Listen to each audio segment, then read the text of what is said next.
उधर उत्तर कोरिया से तनाव के बीच दक्षिण कोरिया ने अमेरिका के साथ मिलकर मिलिट्री ड्रिल की, जिसमें अमेरिका का घातक बॉम्बर भी शामिल हुआ।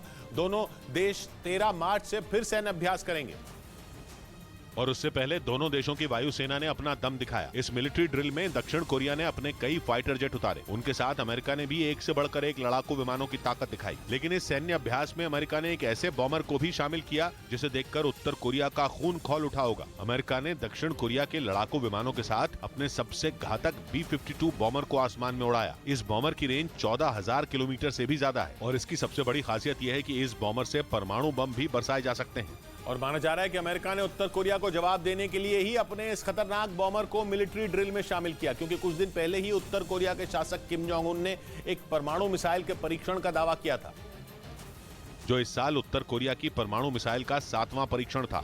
हालांकि पिछले एक साल में किम जोंग उन 35 से ज्यादा घातक मिसाइलों का परीक्षण कर चुके हैं।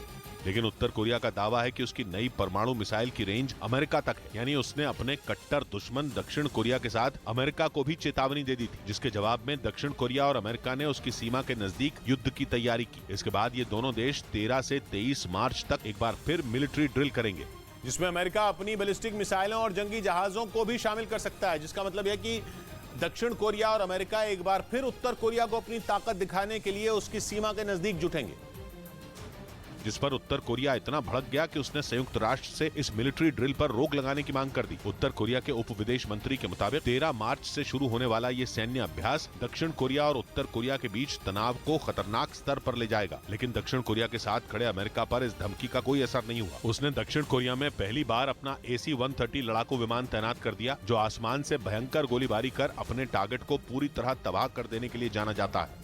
इस बीच उत्तर कोरिया के शासक किम जोंग उन के बाद उनकी बहन किम यो जोंग ने भी बाइडेन को सीधी धमकी दे डाली। उन्होंने साफ कह दिया कि अगर अमेरिकी सेना ने दक्षिण कोरिया के साथ अभ्यास किया तो अंजाम बहुत बुरा होगा और अमेरिका के साथ दक्षिण कोरिया दोनों को इसका खमियाजा भुगतना होगा।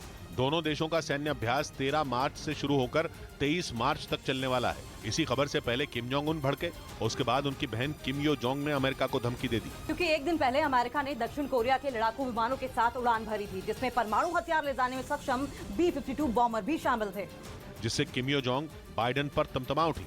उन्होंने यहाँ तक कह दिया कि उत्तर कोरिया की नजरें अमेरिका और दक्षिण कोरिया की सेना की हर हरकत पर हैं और वो भी एक्शन के लिए पूरी तरह तैयार है। हालांकि ये पहला मौका नहीं है जब उत्तर कोरिया ने अमेरिका और दक्षिण कोरिया को धमकाया हो। इससे पहले किम ने फरवरी महीने में धमकी दी थी कि अगर अमेरिका आगे बढ़ा तो उत्तर कोरिया प्रशांत महासागर को जंग का मैदान बना देगा। मतलब ये कि उत्तर कोरिया प्रशांत महासागर में अमेरिका और दक्षिण कोरिया के खिलाफ बड़े हमले के साथ युद्ध का आगाज कर देगा। तब उन्होंने ये भी कहा था कि उनकी धमकी को गीदड़ भभकी न समझा जाए। उत्तर कोरिया प्रतिबंधों के बावजूद लगातार अपनी कई मिसाइलों का परीक्षण भी कर चुका है। उसने पिछले साल अक्टूबर में प्रशांत महासागर में एक मिसाइल लॉन्च की थी, जो 4,600 किलोमीटर की दूरी तय करते हुए जापान के ऊपर से गुजर गई थी। यानी उत्तर कोरिया की ये वो मिसाइल थी जिसने टेस्ट के दौरान सबसे लंबी दूरी तय करने का रिकॉर्ड बनाया था। यही नहीं, इसी साल फरवरी में उत्तर कोरिया ने एक इंटरकॉन्टिनेंटल बैलिस्टिक मिसाइल का परीक्षण किया और दावा किया कि इस मिसाइल के जरिए वो अमेरिका में भी परमाणु बम गिरा सकता है।